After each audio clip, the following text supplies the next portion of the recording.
Itukuzwe damu ya Kristo! Karibu mpendwa mtazamaji wa Mwangaza Digital, nawe mpendwa msikilizaji wa redio Mwangaza FM. Karibu tusikilize ujumbe na tafakari ya Mtakatifu Gaspari, ikiwa leo ni tarehe 26 Januari 2026, tukiongozwa na ujumbe usemao: mpaka hapa sijatoa uamuzi wowote, yote yatakamilika kwa njia ya sala. Hivyo basi, sala, wakati na uvumilivu. Ndugu wapendwa katika Kristo, Mtakatifu Gaspari leo anatukumbusha katika ujumbe wake huu. Kwanza kabisa anatuambia mpaka hapa sijatoa uamuzi wowote. Hapa tunaalikwa tuwe watu wanyenyekevu na wenye subira.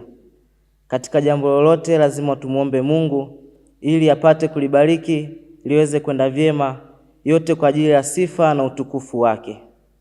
Pia katika sehemu ya pili tunaambiwa yote yatakamilika kwa njia ya sala. Mtakatifu Gaspari anajaribu kutuambia kwamba sala ndiyo msingi bora na imara katika maisha yetu. Kwa hiyo kupitia sala ndiyo tunamwalika Mungu katika mambo yetu na katika shughuli zetu na katika kila kitu chema ambacho kinampendeza yeye, ili apate yeye mwenyewe kukibariki kiweze kutimilika vyema, yote kwa ajili ya sifa na utukufu wake. Jambo jingine tunaalikwa kwamba mambo matatu ya mwisho, mambo matatu muhimu: sala, wakati na uvumilivu. Sala. Mtakatifu Gaspari anatualika kumweka Mungu mbele katika kila jambo tulifanyalo, ya kwamba tunapaswa kumkumbuka Mungu hata katika shida, hata katika raha. Mara nyingi inatokea tunamkumbuka Mungu hasa wakati wa shida, lakini wakati wa raha hatumkumbuki yeye. Tunapaswa tumkumbuke hata wakati wa furaha, tuwe tunatoa shukrani zetu kwake. Wakati mara nyingi tunaona kwamba sala zetu hazijibiwi pale tunapoomba.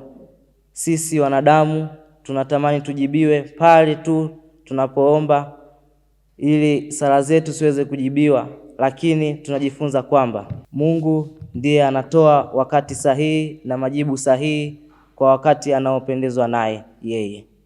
Hivyo kama Wakristo wa Katoliki tunapaswa kumwomba Mungu kwa wakati wake, naye atatujibu kwa wakati wake anaona kwetu ni sahihi.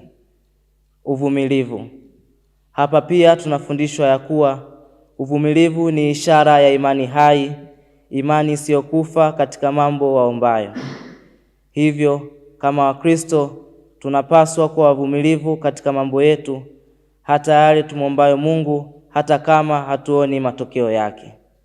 Mwisho kabisa, kwa kuhitimisha, ndugu mpendwa, tunapochagua kuishi maisha ya sala na pia watu wa kuvumilia kwa wakati sahihi wa Mungu kwa imani kuu, tunatimiza maneno yale ya Mtume Paulo katika barua yake kwa Warumi sura ya 12 aya 12 isemayo: furahini katika tumaini, vumilieni katika dhiki, mkidumu katika kusali. Itukuzwe damu ya Kristo! Niliyekuletea tafakari hii ni Frateli Colin Christopher Mgoo wa shirika wa misionari wa damu takatifu ya Yesu.